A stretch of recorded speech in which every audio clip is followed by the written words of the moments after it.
Hello again, welcome back to Richmond and welcome back to my ugly mug at the start of the video. I hope it doesn't stop you from subscribing. We've been to the Doncaster Festival of British Model Railways, or whatever it's called, this morning. Didn't buy that much. We also went to a toy and train fair first thing and we bought a few things, and in a moment I will show you what we've been doing. Oh, also we've started adding point running to the layout. So I'll show you what I've been doing with that so far as well. Okay, so first off, we've started adding wheels or Pico point rodding. There isn't much there at the moment. This took about an hour and a half yesterday afternoon. It's quite flimsy, quite fiddly, and the bits are all quite tiny. It looks quite good. I'm pleased with it. It is recommended you lay it before you ballast. I'll get better as I go on. I need to buy another kit because I've only got certain enough to get halfway around the layout. Right, excuse me. Right, we've been to a toy and trade fair this morning. First off, we bought a Batman Mark 1. I'm very, very pleased with this. It's very, very good quality. Metal wheels, NEM pockets, narrow tension locks. And it's also got on this end a tail lamp and a carriage board, or whatever they call it, end board. So I do believe they come as extras in the box, something that Hornby carriages don't come with. And it's got individual pieces of wire for the filler pipes and whatnot at both ends. Something that the Hornby ones, I believe, don't have. So there you go. We're also at the toy and train fair, we picked up this. This is an old Batman V2 in BL black. So you can see it there. So we'll unbox that in a minute. And then we went to, like I said, the Doncaster Festival of Railway Modelling, and we picked up this little beastie. This is a Hornby Q6. I actually wanted one in BR black, but this one will do for now. Incidentally, if anyone has one in BR black and they wish to swap for this one, please by all means get in touch, because I model the BR period and I prefer one in BR black, although if push comes to shove, I'll happily keep this one. Also, we've purchased some micro strip here, you'll see this. Excuse me. This is to help me finish refurbishing the station roof. And also somewhere down there we've got some clear plastic card, so that'll be for the glazing. And we just need to get some bits of card or paper to make the wooden coverings on the top. So that's a job for later next week. Let's put the micro strip out of the way. So first, let's have a look at this Batman V2. It's very nice. I do believe it's the older model, so the coupling rods and the motion and the tyres are all shiny. I did used to have a model of Green Arrow, a Batman one, the later one, but I sold it because I thought it was too big for the layout. I've since found out that in BR days and now in the R days, V2s were quite a common sight on Richmond. So I thought I'd buy myself another one. So here it is, and we'll get it out of the box in just a moment. So there it is out of the box, and we will just give it a quick test, just to make sure that nothing else is on the layout that can move at the same time. Nope. Let's give it a quick run. That's okay.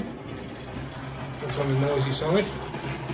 I think the pony truck at the back, or the Katazi truck, whatever it's called, probably doing a bit of adjustment, it's a bit bouncy.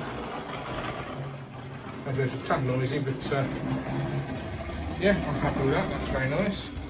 Well, it's not so bad either. This is a bit of a belated loco review and unboxing, as this model's been out for quite a while. But here goes anyway. It's quite well detailed. It's got the larger mainline type couplings on it, as you can see at the front here. Can't do much with this one. The front one, unless I buy a later type pony truck. The one at the rear on the tender, however, I can replace. It's got a screw in it, so we'll replace it for the later narrow type. And in the box, still in its packaging, is the brake rodding, so that will go on at some point. It fits on the tender and the loco underneath. So it's a bit too pristine. I might get this one weathered, but it only cost me 30 quid.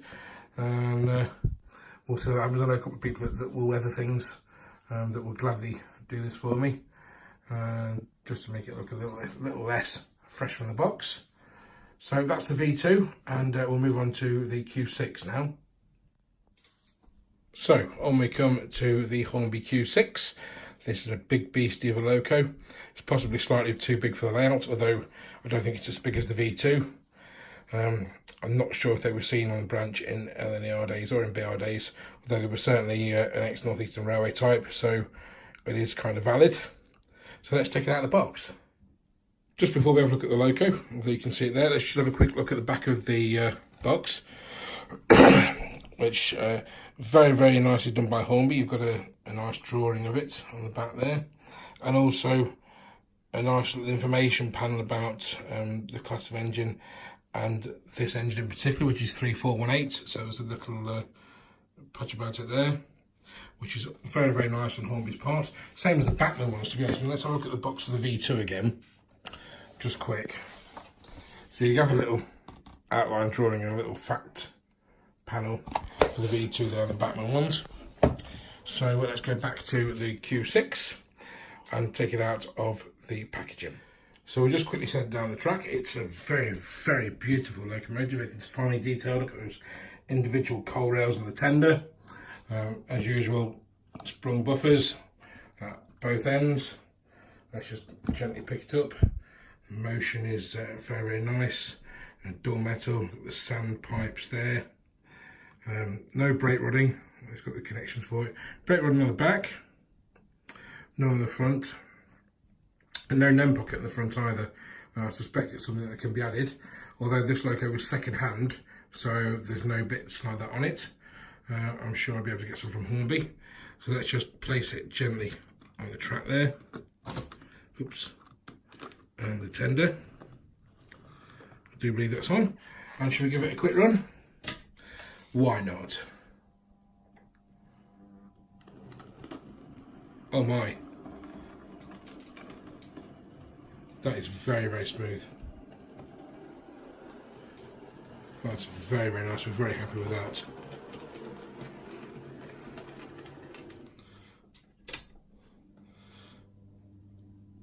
I'm tempted to actually just keep it. It is DCC ready, I'll just add. The V2 isn't because it's quite an old loco. That is very, very smooth. I suspect my track may need a bit of a clean anyway, because I haven't cleaned it for a while. But that is very smooth. Let's just quickly see how it deals with a few coaches. So it's just connected up to the Hornby Mark 1s. Oh, quiet as a mouse. Very, very quiet.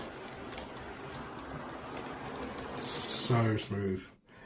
I know people do slate Hornby's products, but I can't fault their newer locos. I mean, this is the third or fourth Hornby loco I bought recently, and I'm nothing but impressed with them.